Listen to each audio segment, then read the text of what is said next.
How to create new Gmail account. Hello everyone, I'm here to guide you how you can create your new Gmail account. So if you don't have the Gmail app, you can download it from the Google Play Store or Apple Store.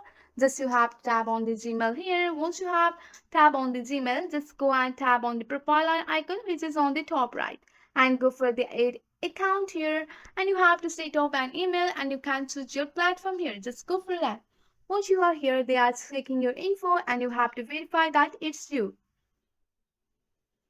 and the info has been loading. So to create your account on your Google, just go for the create account, and if you are using it for your business, just go for that. If you are using it for your personal use, just go and write your name here, and last name is optional. Just go for the next option, and you have to enter your birthday here, and you have to verify your gender, and just go for the next option, and you can choose your email address here. You have to pick your email address. Also, you can create your own email address here.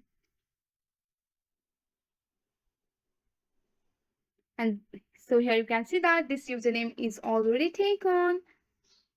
So once you have set your password, just go for the next option and again click on the next option here. And you have to agree with your terms and conditions here. So here you can see that you have to follow the on-screen instruction, and they are loading. After that, you have to navigate to your profile icon, and here you can see your account. So with the help of this simple step, you can easily create your Gmail account. That's it for today. If you like this video, please hit that like button and subscribe for more. I will see you in the next one. Thank you.